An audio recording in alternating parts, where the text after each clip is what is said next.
The call came at 11:42 p.m., right when I was locking my toolbox and getting ready to leave a hotel boiler job in Cambridge.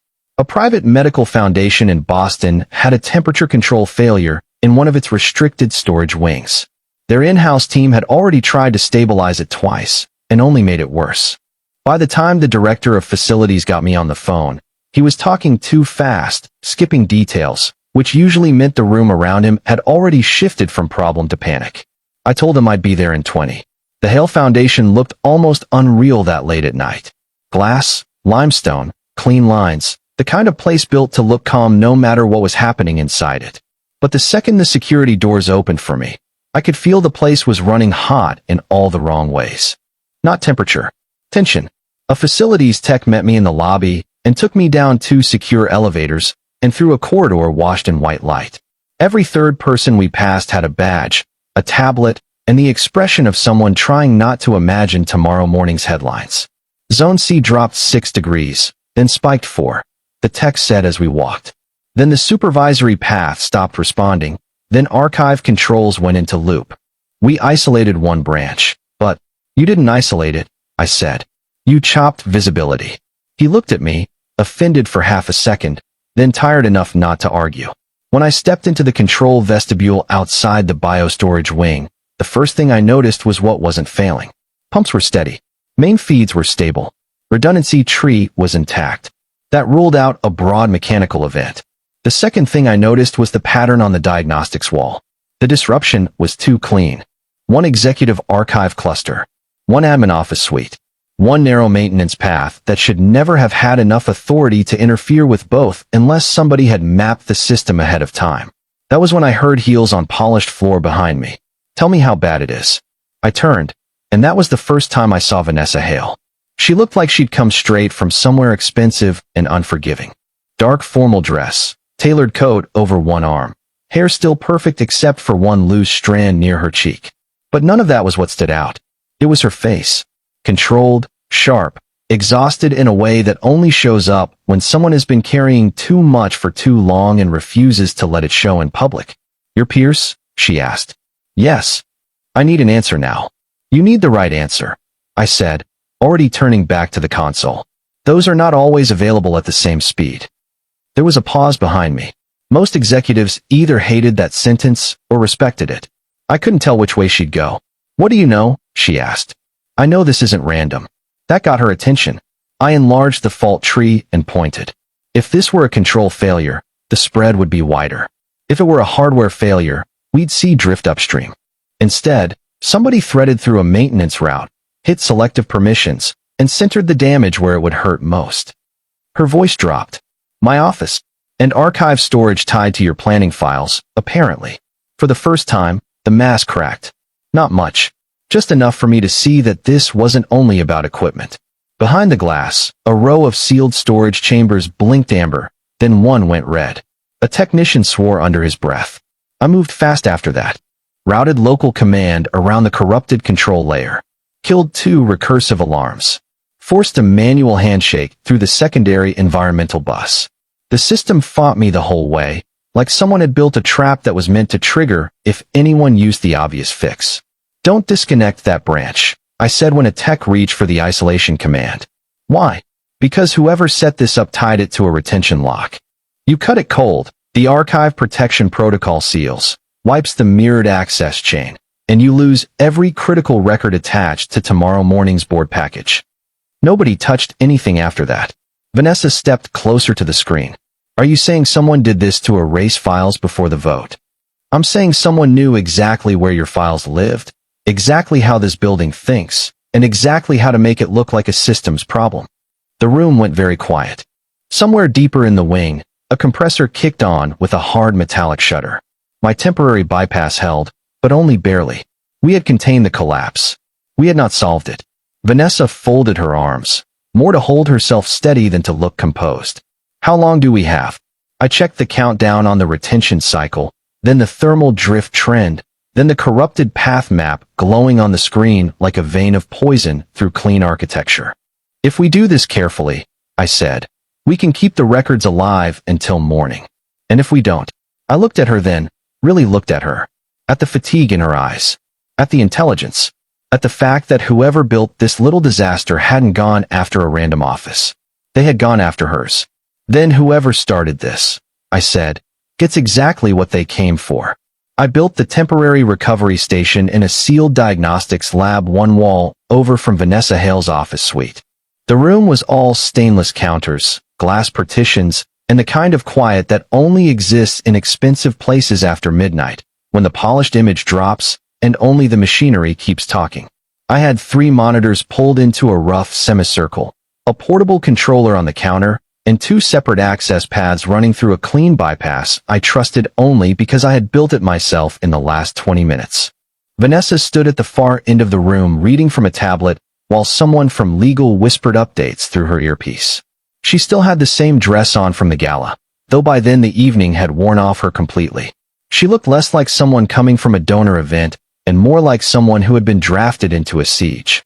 "Can your people restore from backup?" she asked when the call ended. "Not safely." She set the tablet down. "Why not?" "Because whoever set this up knew your backup timing." I pointed to the left screen. "See this? They didn't just go after live controls. They touched the handoff window between active records and mirrored storage. That means if your IT team pushes a standard restore, they could finish the damage for him. For whoever did this." She watched the screen for a second, then me. "You sound certain." "I'm certain this was coordinated. I'm still working on who and how." That was the difference between us in those first hours. She was fighting tomorrow morning. I was fighting what was in front of me. She needed motive. I needed pattern. I reopened the compromised archive tree and started rebuilding the permissions chain one layer at a time. It was delicate work. Too much force and the security protocol would lock. Too little and the corruption would keep spreading through administrative storage until the records became worthless. Behind me, I heard drawers opening and closing. I glanced back. Vanessa had slipped into her office and returned with a stack of folders, a charger, and a pair of reading glasses she used only when she thought nobody was paying attention. "You're still preparing for the board vote?" I asked. "The board doesn't stop because the building is having a nervous breakdown." "The building isn't having one," I said. "Somebody inside it is." That almost earned a smile. Almost. She moved to the table across from mine and started marking up documents by hand. No dramatics. No speeches. Just line after line, crossing things out, writing notes in the margins, building tomorrow while tonight was still trying to fall apart. Around 1 in the morning, the foundation got quieter in a way that made the whole place feel more dangerous. Fewer footsteps. Fewer calls. The people still there were the ones who either had to be or had decided not to go home. I checked one of the recovered segments and saw something that made me sit up straighter. "Come here." Vanessa crossed the room immediately. I enlarged the access map. "This route shouldn't exist." She leaned in beside me, close enough for me to catch the faint, clean scent of rainwater and perfume that had long since faded into fatigue. "Explain." "This maintenance credential was retired 6 months ago. But it was used tonight to touch your sealed planning directory, your private audit drafts, and one compliance folder tied to vendor review." Her expression changed at the last 2 words. That was the first real confirmation I got that the sabotage was attached to something larger than office politics. "You have vendor concerns," I said. "I have several concerns. Serious enough that someone wanted your notes erased before morning." She straightened. "Not someone in lower management." "No." I tapped the screen again. "This took building logic, contractor knowledge, and exact timing on your internal routines. That means whoever coordinated it had help from someone senior, someone protected, or both." She folded her arms and looked through the glass wall toward her dark office. That's what I was afraid of. I didn't ask what exactly she had found. Not yet. People tell you more when you leave space for them to choose it. Instead, I got back to work. The next hour settled into a rhythm. I rebuilt pathways. She rewrote talking points for a board that might already be planning to turn on her. Every so often one of us would ask the other a question, and every answer stayed narrow, useful, controlled. But small things still got through. She never raised her voice at staff, even when they brought her bad news. She noticed when I skipped the coffee going cold beside my elbow and wordlessly replaced it with a fresh one from somewhere down the hall. When I gave her an update, she listened all the way to the end instead of pretending to understand technical language she didn't. When she challenged me, it was because she was thinking, not because she needed to prove she was in charge. By 3:15, I had enough of the archive structure back online to test one sealed branch. The screen flickered, paused, then opened a partial record bundle. Draft recommendations. Private audit notes. Board strategy. Not destroyed. Not yet. But the access attempt log was uglier than I expected. I scanned the entries once, then again. What is it? Vanessa asked. I turned the monitor toward her. They weren't just trying to wipe your leverage. She read the visible lines and went still. Nested inside the failed access attempts were file calls structured to make it look like the requests had originated from her own office credentials. She looked at me. They wanted it traced back to me. Yes. So if the files vanished, it wouldn't only weaken you, I said. It would make you look like the one who buried them. For the first time that night, neither of us said anything. The diagnostics lab hummed around us. A relay clicked somewhere overhead. Beyond the glass, the Foundation kept its perfect face turned toward the sleeping city. But inside that room, with half the night gone and the board vote getting closer by the minute, we both understood the same thing. The sabotage wasn't just about stopping a document. It was about destroying her position cleanly enough that the people behind it could call the ruin self-inflicted. By 8:30 the next morning, the Foundation had switched from panic to choreography. That was always the more dangerous phase. During a live failure, people showed you what they really feared. By morning, they had their jackets back on, their statements prepared, and their lies arranged into complete sentences. I stood at the rear of the boardroom with a printed incident timeline in one hand and a cup of bad coffee in the other. The room overlooked the harbor through a wall of glass, all pale winter light and expensive restraint. 12 trustees, 2 legal advisors, 3 senior administrators pretending not to glance at Vanessa every time a new folder landed in front of them. She came in exactly on time. No sign of the night, she'd just survived except for a sharper stillness around her eyes. New suit, hair reset, voice under control. If I hadn't watched her work until dawn with her office half-targeted and her position quietly under attack, I might have mistaken that control for comfort. It wasn't comfort. It was armor. The chair opened the session with the kind of grave tone people use when they want to sound responsible before assigning blame. We are here to address the operational instability event that occurred overnight, he said, and to determine whether the proposed restructuring process contributed to unacceptable systems exposure. There it was. Faster than I expected. Vanessa didn't move. The implication being, a trustee 2 seats down, Arthur Leland, answered before the chair could. The implication being that aggressive changes create blind spots, Ms. Hale. Cost pressure, personnel anxiety, accelerated oversight. These things can produce reckless outcomes. I had met enough men like him to know the type immediately. Smooth voice. Controlled concern. The kind of person who tried to make accusations sound like reluctant wisdom. Vanessa folded her hands on the table. Are you suggesting my proposal caused a targeted facilities intrusion? I'm suggesting, Leland said, that your office was at the center of the disruption, your planning files were implicated, and several departments report confusion about your recent audit requests. That was the play then. Not to expose stolen records. Not yet. First they wanted fog. Doubt. A version of events where she looked volatile enough to justify sidelining. One of the attorneys turned toward me. Mr. Pierce, you were retained to assist with the failure? I was retained to prevent a collapse, I said. And in your professional view, was this a systems breakdown connected to internal operational strain? No. The room stilled a fraction. I set the timeline on the table and slid copies toward the general counsel and the board chair. The event was routed through a privileged maintenance path using a retired credential structure and selective permissions. The pattern avoided broad disruption and concentrated on one archive cluster, one administrative suite, and one protected records chain. That is not what random failure looks like. Leland leaned back. Or it looks like someone created a mess and now wants to dress it up as sabotage. I looked at him. Then that someone also predicted backup intervals, retention lock behavior, and vendor-level facilities routing better than your own in-house teams. A few heads turned at that. I continued before anyone could interrupt. The intrusion began before any live response decisions tied to Ms. Hale's restructuring package. I can document the sequence to the minute. If you want a technical answer, here it is. This was staged through a facilities access route with prior system knowledge. It had nothing to do with budget recommendations made yesterday afternoon. The chair scanned the first page. One of the legal advisors asked for the second. Across the table, Vanessa said nothing, but I could feel her attention shift slightly toward me.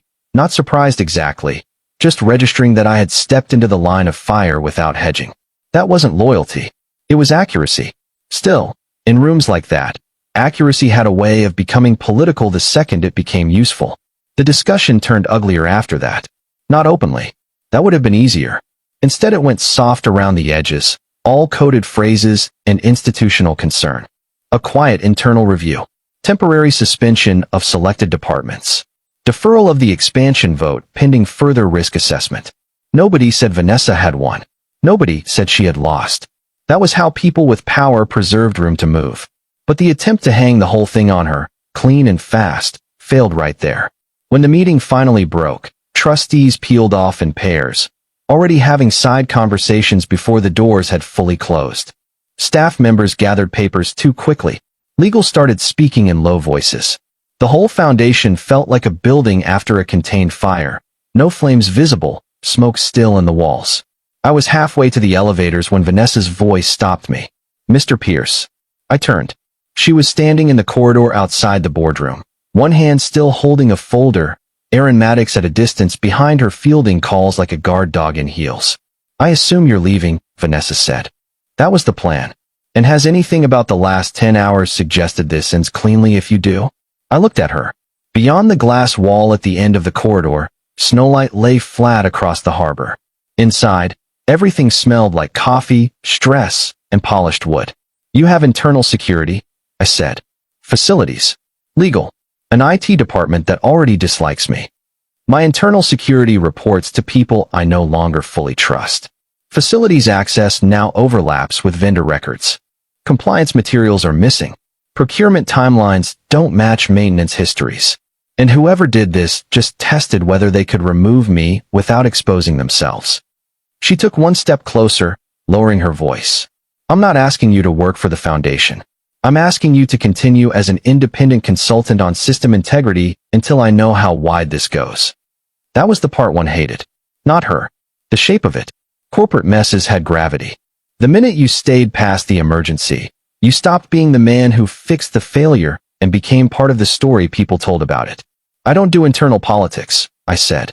Good, she replied. I already have too many people who do. That almost pulled a laugh out of me. Almost. Then I thought about the retired credentials, the targeted archive path, the forged access pattern meant to point back to her.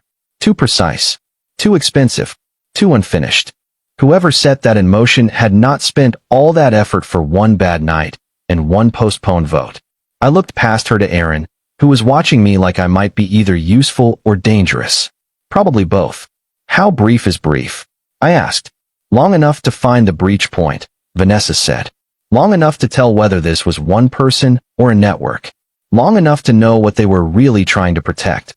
I let the silence sit between us for a second. Then I nodded once. I stay independent. I choose my own methods. And if I think your people are obstructing me, I say so. Agreed. Aaron's expression didn't change, which somehow made it clearer she hated the arrangement. Vanessa extended her hand. Then stay. I looked at her hand, then took it. Her grip was cool, steady, and more tired than she wanted me to notice. By then the overnight crisis was over. The systems were stable. The board had bought itself time. The public version of the disaster had been contained. But standing there in that polished corridor, with half the foundation pretending order had been restored, I knew the truth. What happened in the storage wing hadn't been the main event. It had been the opening move. By noon, the foundation had split into visible and invisible territory. Visible territory was easy. Conference rooms. Press guidance. Department heads moving too quickly through hallways with folders clutched to their sides. People speaking in measured voices about continuity, optics, temporary review procedures. The public face of an institution telling itself it was still in control. Invisible territory was where I worked. Access tunnels below the research wing. Vendor closets. Refrigeration plant logs. Old maintenance binders no one thought mattered because they had already been scanned once and forgotten. The useful parts of a building were almost never the parts anyone framed for donors. Vanessa got me a temporary badge extension and a warning in the same sentence. You'll have cooperation, she said. That sounded expensive. It is.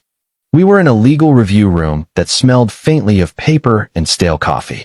She had changed again, this time into something simpler, less polished, as if the board meeting version of her had already been retired for the day. Before she could say more, the door opened and Erin Maddox stepped in. She was Vanessa's chief of staff, though chief of staff didn't cover the full effect. Erin looked like the kind of woman who could detect weakness in a room before anyone else realized it had entered. Mid-30s, immaculate, sharp-eyed, phone in one hand, distrust in the other. This is the consultant? She asked. I'm standing right here, I said. I noticed.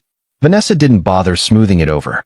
Erin handles my schedule, internal coordination, and the parts of this place that prefer smiling while they hide knives. Erin's gaze stayed on me. And what exactly do you handle, Mr. Pierce? Machines, I said. Patterns. People only when they insist. That got the smallest reaction out of Vanessa. Erin gave me none. Try not to become another problem I have to schedule around, she said, then turned back to Vanessa. Julian Cross is waiting in compliance. After Erin left, I looked at Vanessa. She likes me. She likes nobody on first contact. That's supposed to reassure me? No, Vanessa said. It's just true. Compliance was on the 4th floor in a stretch of offices designed to look transparent and harmless. Glass walls, pale wood, soft artwork. The sort of place meant to suggest nothing improper could ever survive there. Julian Cross met us outside a records room, with 3 access folders already prepared. He was younger than I expected, maybe early 30s, clean-cut, polished, and just a little too eager. Mr. Pierce, he said, offering a hand. I've heard you were helpful last night. Helpful is a broad term. He smiled as if that counted as charm. Vanessa asked me to facilitate anything you need on the compliance side. Anything. Within reason. That was the problem with helpful people and institutions. They always defined reason after the fact. I spent the next 2 hours pulling contractor schedules, maintenance overrides, and badge access exceptions tied to the biostorage wing. Most of it was routine noise. Too many names, too many signatures, too many small permissions granted because someone senior wanted convenience dressed up as urgency. But buried in the overlap between vendor entries and physical plant records, a shape started to appear. Retired maintenance routes stayed active longer than policy allowed. Emergency refrigeration inspections had been approved on paper for equipment that had never been physically serviced. And several of the vendors touched by those approvals fed into the same chain of procurement amendments Vanessa had quietly started reviewing. I took the printouts downstairs to the refrigeration plant, where the air changed immediately. Colder, louder, more honest. Pipes overhead. Compressor vibration through concrete. You learn more from a machine room in 5 minutes than from an executive corridor in 5 hours. That was where I met Marty Bell. He was in his late 50s, broad-shouldered, gray at the temples, wearing a foundation work jacket with the sleeves pushed back. He looked at me once and decided I either knew what I was doing or wasn't worth speaking to. Luckily, I passed the first test when I asked the right question about a bypass valve that had been logged as replaced but still showed original wear. Marty grunted. You read the records already? I read enough to know some of them are fiction. That earned me a longer look. He set down his flashlight. Facilities used to keep things tighter. Then outside vendors started getting sweetheart access. Emergency contracts. Fast-track approvals. A lot of expensive urgency. Who pushed it? He shrugged. Depends which year you ask. That was the first useful answer anyone had given me all day. By late afternoon, I had pieces from 4 directions that all pointed toward the same conclusion. The sabotage wasn't just about Vanessa's board materials. Those files mattered because they touched something older and dirtier already moving beneath the foundation. She joined me in an unused donor conference room while rain streaked the windows overlooking the courtyard. I spread the records across the table. This expansion campus everyone keeps talking about. Her expression tightened. What about it? It intersects with half of this. Contractor substitutions. Facility exceptions. Refrigeration asset transfers that make no operational sense unless someone was padding maintenance value before equipment got retired. She leaned over the documents, one hand braced on the table. The controlled version of her was still there, but thinner now. more strain showing through. Inflated contracts, she said quietly. And shell vendors, I added. Not proven yet, but I'd bet on it. She looked at one transfer sheet for a long second. The land package tied to the expansion was presented as a philanthropic opportunity. Maybe it still was, I said. For somebody. That should have felt like victory, finding the next door in the maze. Instead, it made the whole building seem less stable. Vanessa straightened and crossed her arms, staring out at the rain-dark glass. Do you know what people think when they look at a place like this? That it costs too much? She almost smiled. That it must be clean. That polished institutions are safer because they're polished. I watched her for a moment. You learned otherwise early. She turned her head just enough to meet my eyes. I learned that rooms full of well-dressed people can want you gone just as badly as anyone else. They're simply quieter about it. There it was. Not confession, not self-pity, just a fact laid on the table between us. I understood facts better than feelings. Maybe that was why I answered honestly. Quiet can do more damage, I said. She studied me then, and I knew she heard something in that sentence I hadn't meant to give away. Neither of us pushed it. Outside, rain tapped steadily against the glass. Inside, the papers between us formed a map neither of us liked. This was no longer about saving her position before a board vote. It was about proving that respected people inside a public trust foundation had turned infrastructure, contracts, and expansion land into cover for something built to survive behind reputation. And now that we had started seeing the shape of it, I had the feeling the building was beginning to notice us too. I found out Vanessa Hale had been moving pieces long before I walked into the foundation. Not from her. From a billing trail she never meant me to see. It started in a windowless records room behind compliance, where the air smelled like toner and old carpet glue. I was cross-checking vendor approvals against outside review expenses, looking for overlap between the shell firms tied to the expansion site and the maintenance routes that had touched the storage wing. Most of it was routine camouflage. Consulting invoices folded into legal review. Risk assessment fees buried under planning support. The usual polished way institutions hid things in plain sight. Then I saw a line item coded through outside counsel with a payment sequence that didn't match any board-approved review cycle. I pulled the chain back 3 months and found the same destination twice more. Not a law firm. Not an operations advisor. Forensic accounting. Independent. Quietly retained. I stared at the screen for a long second, then printed the trail and took it straight to Vanessa's office. She was alone, standing by the window with the city flattened under gray afternoon light behind her. Jacket off. Sleeves rolled once. She looked like someone who had been holding the same posture for too many hours, because relaxing even an inch might let the whole day land at once.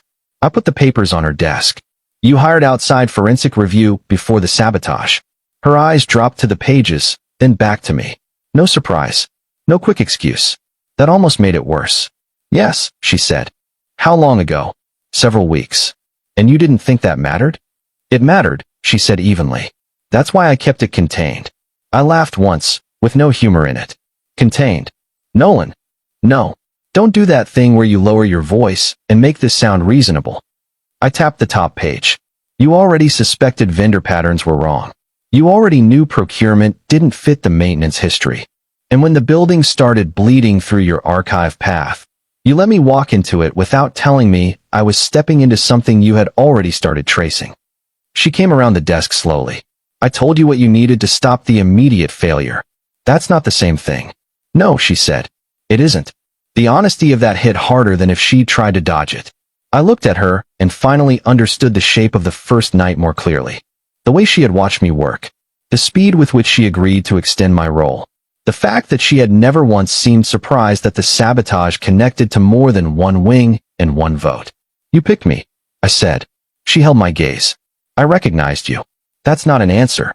It is if you care about accuracy. Her voice stayed level, but I could feel the strain under it now. I knew your reputation. I knew you weren't tied to the foundation, our vendors, our board, or our donors. I knew that if the system failure was staged, you were more likely to see it than anyone already inside this place. And that made me useful. Yes. That word sat between us like broken glass. For what? I asked. A repairman with better instincts? A shield? A witness you could trust because you hadn't bought me yet? Something in her expression tightened then, not anger exactly, More like the cost of being understood too well. I use judgment, she said. Because every polished title around me came with a divided loyalty. Because if I went to the board too early, they would close ranks before I had proof. Because I was already being watched. And because when the alarms hit, I had one chance to keep the damage from finishing the work. I turned away from her desk and paced once across the room, then back. The worst part was that I believed her. Not the method. That still burned. But the logic under it. I had seen enough of the Foundation by then to know she wasn't surrounded by allies. She was surrounded by people waiting to see whether caution or pressure would finally make her misstep. Still, being right and being fair were not the same thing. You should have told me, I said. Yes. Another clean answer. No self-protection. That should have helped. It didn't. Before either of us could say more, my phone lit up with a message from Marty Bell. Storage yard west of South Bay. Retired cooling units. Old asset tags. Come now. Don't route through main channels. I read it twice. Vanessa saw my face change. What happened? I showed her the screen. We go together, she said immediately. No. Her eyes narrowed. You don't get to decide that alone. I do if somebody's trying to shake loose ends before we get there. She reached for her coat anyway. And I do if the loose ends tie back to Foundation assets I've been tracking for weeks. We ended up driving separately, which was exactly the kind of compromise people make when neither one is willing to admit the other might be right. The yard sat behind a chain-link gate near an industrial strip of weather-beaten warehouses and cracked loading lanes. Rain had started again, fine and cold, turning the gravel dark. Rows of retired cooling units stood under torn tarps and rusting steel canopies, each one tagged for disposal, transfer, or salvage. Marty wasn't there. That was the first thing I noticed. The second was that several equipment plates had been scraped clean and reattached with fresh rivets. Vanessa came in from the far side of the yard, coat damp at the shoulders, eyes already scanning. You see it? I asked. I see enough. We moved down the line together, checking serial plates against the transfer list I had printed in the truck. One unit carried a number assigned on paper to the research wing even though its frame date placed it years earlier. Another had maintenance stickers layered over each other, so neatly, it almost looked careful enough to be honest. It wasn't honest. It was practiced. They swapped histories, I said. Vanessa crouched beside one plate, brushing rainwater from the stamped metal with her thumb. To inflate service life, justify emergency replacement, and bill new contracts against equipment that wasn't where records said it was. I looked at her. This didn't start with the board vote. No, she said quietly. It started long before that. A forklift sat abandoned near the back fence with its keys still in the cup tray. One office light burned in a prefab shack at the edge of the lot, but nobody answered when I knocked. Marty had called us there and vanished. That changed the air around everything. This wasn't a rushed attempt to stop one meeting. This was a long-running fraud system built through operations, land transfers, and vendor fiction. And now that we were standing in the middle of one of its storage bones, it was obvious somebody had started pulling threads closed before we could get our hands around them. Vanessa stood and faced me in the rain. You were right to be angry. That doesn't fix it. I know. I looked past her at the altered tags, the silent yard, the missing man who was supposed to meet us there. No, it didn't fix it. But walking away no longer belonged to either of us. Whatever illusion had existed between us burned off in that yard. What stayed behind was rougher, harder, and maybe more durable. Not trust given freely. Trust tested under pressure. With both of us now fully aware the other could make difficult choices without asking permission first. I didn't like that truth. I liked even less that I was staying anyway. Once official channels started closing around us, the investigation changed shape. Inside the Foundation, every hallway had begun to feel supervised. Requests took too long. Access logs arrived trimmed. People who had answered direct questions the day before now wanted legal present just to confirm what floor they worked on. The building hadn't shut us out completely. It was doing something worse, slowing truth down until it could be managed. So we stepped outside it.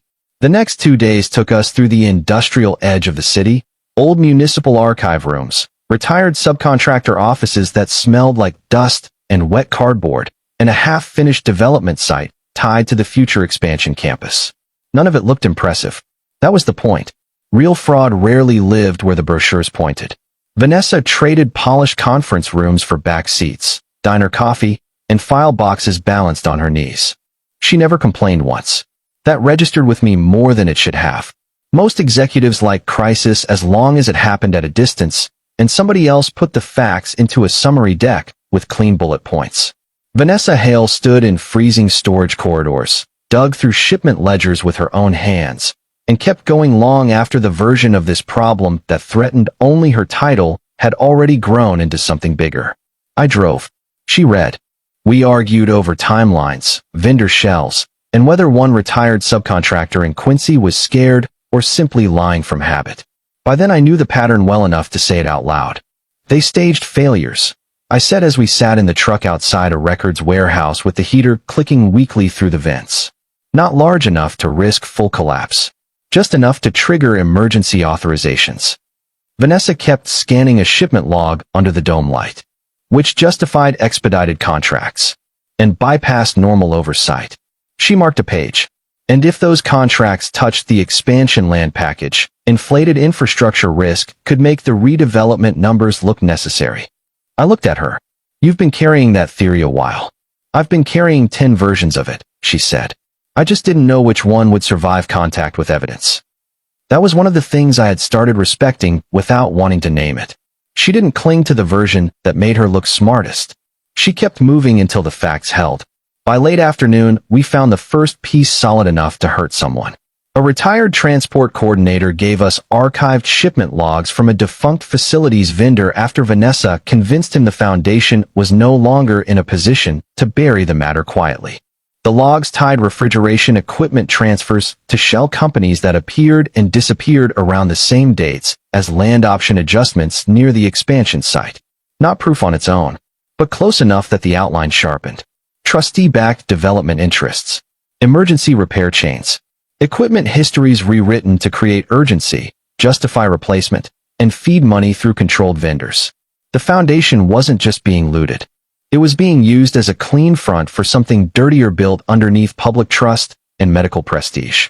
We should have taken the evidence straight to the state investigator Vanessa had tried to engage earlier. We almost did. Then the leak hit. It broke just after 7 that evening while we were leaving a municipal records annex with scanned copies of service authorizations and transfer maps. Aaron called Vanessa first. I could hear only Vanessa's side of it as she stood under a street lamp with cold wind dragging at her coat. What was released? A pause. No, that's selected. That's not the full sequence. Another pause, longer this time. Her face didn't fall. It tightened. When she ended the call, she stared at nothing for a second, then handed me her phone. An article was already spreading through regional outlets. Anonymous internal sources. Questions about oversight failures. Concerns that Vanessa Hale had approved irregular vendor pathways while privately shaping a controversial expansion agenda. Clean enough to sound credible. Dirty enough to poison everything. They made her look involved, I said. They made me look like I controlled the mechanism, she answered. Within an hour, the foundation placed her on administrative leave pending review. By 9, 2 donors had publicly called for outside intervention. By 10, people who had spent years attaching themselves to Vanessa's judgment were suddenly unavailable for comment. We ended up at a roadside diner south of the city because it was the only lit place open where nobody knew our names. She sat across from me in a booth with untouched coffee cooling between her hands. This is where I become useful to them, she said quietly. A symbol. A compromised executive they can isolate, condemn, and then use to sell the story that the institution is fixing itself. Not if we clear the sequence first. She gave me a tired look. You still say things as if logic has seniority. It should. A faint breath of something like a laugh escaped her. Not because anything was funny. Because she needed 1 second of not breaking. I leaned back and watched the headlights slide across the dark road outside. They leaked fragments because they're under pressure. Full control would have looked cleaner. This was defensive. She studied me over the rim of the cup she still hadn't drank from. You really believe that? Yes. You're the only one operating that way tonight. That sounds like their failure, not yours. Something changed in her face then. Not softness. Something more dangerous than that. The look a person gives when they realize someone is still standing beside them after the room has already voted.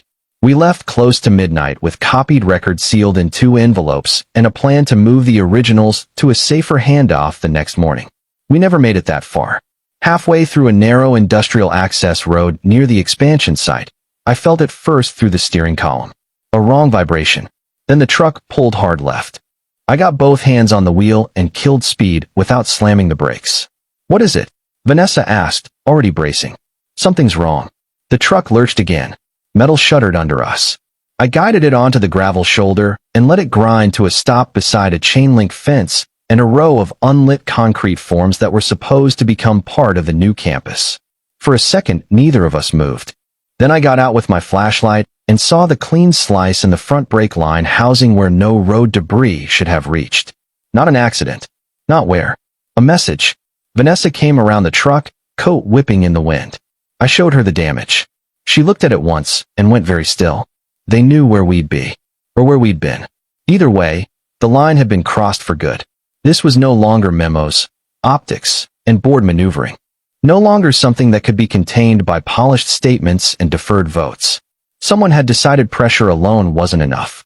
I straightened and looked out across the dark, half-built campus where money, reputation, and fiction had already been poured into the ground. When I turned back, Vanessa was watching me with the same steady expression she wore at the center of every storm. Except now there was no institution left between us. No title she could hide inside. No version of this where I could pretend I was only fixing a system and leaving. The dangerous part was not that she needed me. It was that I had already decided I wasn't going anywhere. By the next morning, the safest place to build a case was the one place nobody inside the foundation could fully control anymore, outside their walls. Erin joined us first. She arrived at a borrowed workspace above a marine supply warehouse near the waterfront, dropped 2 phones into a signal pouch on the table, and said, "I was wrong about one thing. I thought the damage stopped at survival politics. It doesn't." That was as close to an apology as she was built to give. Vanessa accepted it with one nod. I accepted it by sliding a stack of service records in her direction. "Then earn your change of heart," I said. Erin gave me a look sharp enough to cut cardboard, but she sat down and got to work. By noon, we had the room divided into 3 separate lines of proof. Physical equipment histories. Land transfer dates tied to the expansion parcel. Emergency service authorizations that had triggered accelerated contracts whenever carefully timed failures appeared in the foundation systems. On their own, each line could be challenged. Together, they started behaving like structure. That was when the state investigator finally came back into play. His name was Daniel Keene, and the first time Vanessa had approached him weeks earlier, he'd written her off as another executive trying to control a scandal before it reached the wrong desk. When Erin got him in front of the synchronized records instead of isolated complaints, his attitude changed fast. He stood over the table reading geotagged call logs and procurement timestamps with his jaw set hard. "If these are authenticated," he said, "someone turned maintenance response into a billing engine." "Not someone," I said. "A network." Keene looked up at me. "You can prove coordination?" "Not by opinion. By sequence." I pointed to the spread of documents. Equipment gets mislabeled. Service urgency gets inflated. Emergency authorization follows. Vendor shell gets paid. Land risk numbers rise. Expansion justification gets stronger. Then the same people appear on both sides of the contracts. Vanessa added, and the internal failures gave them cover to keep pushing the project while discrediting anyone who questioned the numbers. Keene studied her for a moment, maybe measuring how much of the public version of Vanessa Hale he still believed. Then he looked back down at the table. "What's the strongest place to force this into daylight?" he asked. We all already knew the answer. The public renewal event. The unfinished expansion campus was scheduled to host a donor and media presentation the following evening. Trustees, city officials, development partners, press, and half the people who had spent months selling the project as a symbol of the foundation's future would be there in hard hats and polished shoes, smiling in front of concrete they claimed represented progress. If the evidence surfaced there, in the middle of their own celebration, they couldn't smother it quietly behind internal review language. It would become record. By late afternoon, I was on site under legal technical access, moving through temporary utility corridors beneath the event platform. The place smelled like rain-soaked concrete and fresh wiring. Above me, Crews tested microphones and presentation screens while donor banners snapped in the wind. I wasn't planting anything false. I didn't need to. Truth was enough if you routed it correctly. The authenticated display sequence had to pull from independent systems that could validate each other in real time. Archived equipment records, service call location data, and access authentication histories, too distributed to be dismissed as one corrupted internal dump. If the trustees tried to interrupt the display, the sequence would still have already established the chain. If they tried to challenge the source, Keene would already be present to confirm the records had been preserved under state review. Lawful, clean, public. The kind of trap built out of documentation instead of noise. Vanessa found me beneath the platform just after dusk. She was wearing a dark coat over the clothes she'd used for the event, no longer the protected executive from the first night, not yet the public figure she would have to become again in the morning. Just tired, steady, and carrying more than anyone should have had to carry alone. Aaron says Keene is in, she said. He is. And if they cut power? I've got redundant local feeds and mirrored release triggers. They'll stop the show only after it's already started. She leaned one shoulder against the support column and watched me finish securing the terminal case. You sound calmer when the structure is honest. Because then failure means something. Her eyes stayed on me a second longer than necessary. And what does this mean? I looked at the open conduit, the coiled cables, the chilled air moving under a project built on fiction. It means tomorrow they don't get to call this confusion. For a moment neither of us said anything. Above us, faint through the deck, came the muffled echo of rehearsed applause from a production test. Vanessa let out a slow breath. When this breaks, the foundation may not survive the way it exists now. It shouldn't, I said. No. She glanced upward. But some of the programs inside it should. That was the difference between anger and responsibility.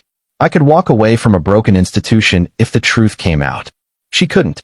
She still cared what landed on the people below the trustees, below the donors, below the men who had treated public trust like a private account.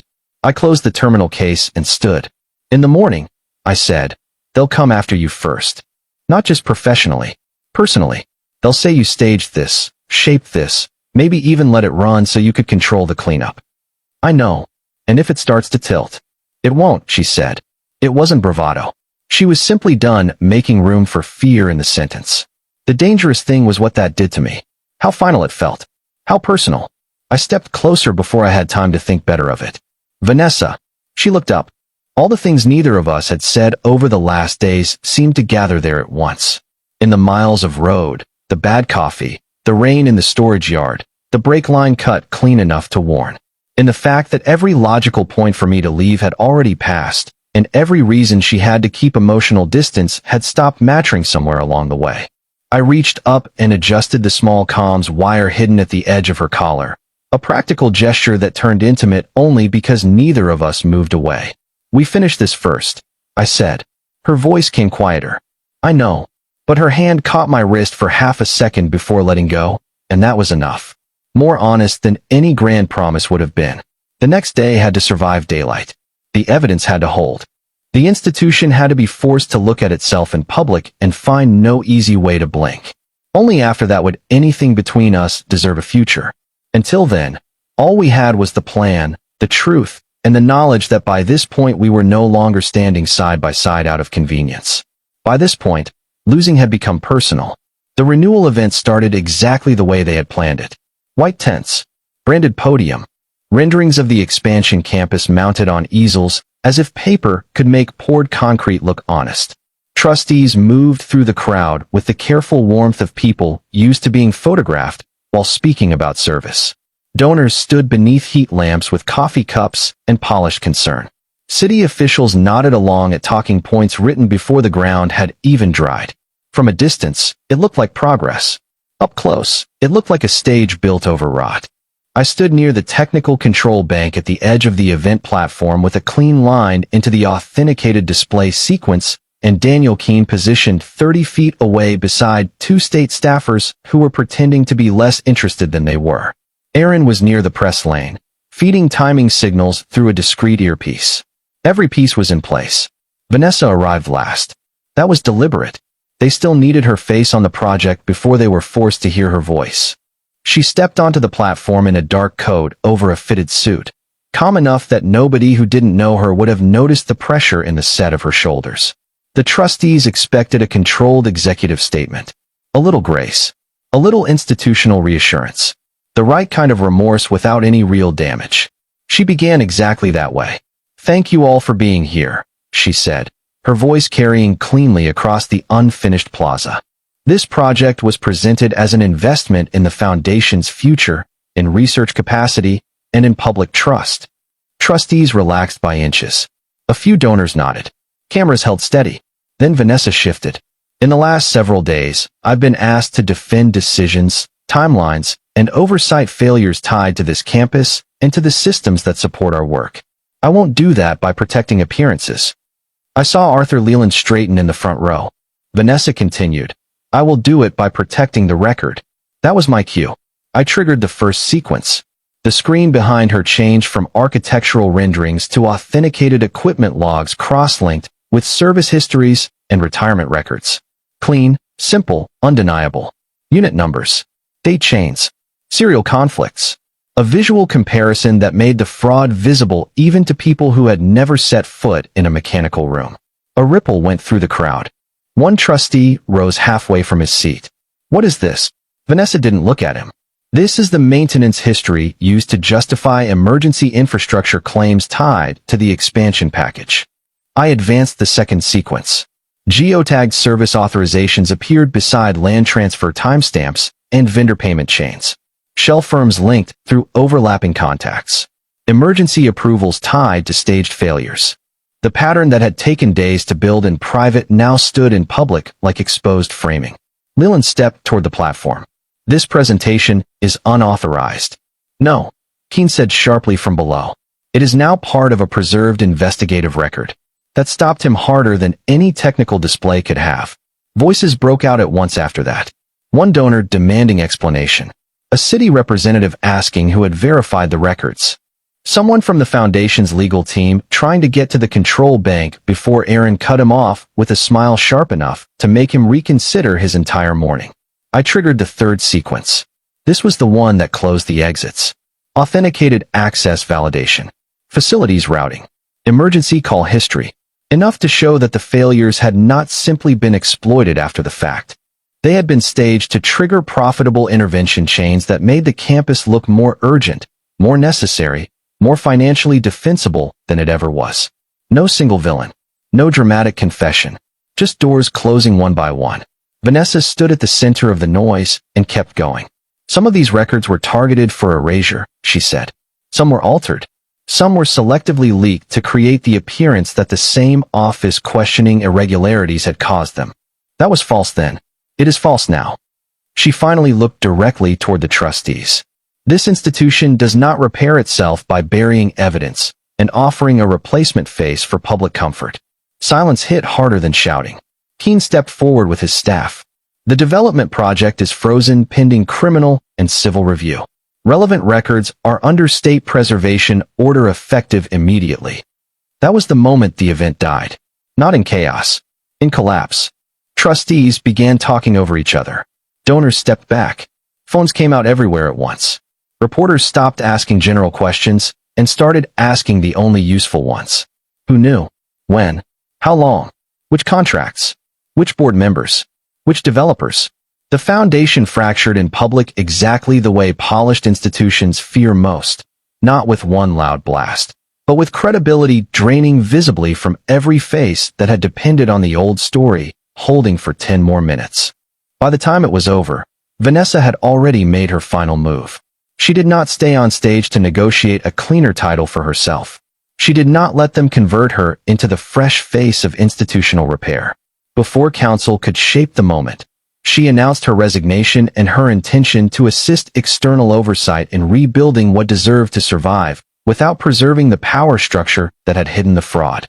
That landed harder than any promotion ever could have. I left before the last statement ended. That was my habit.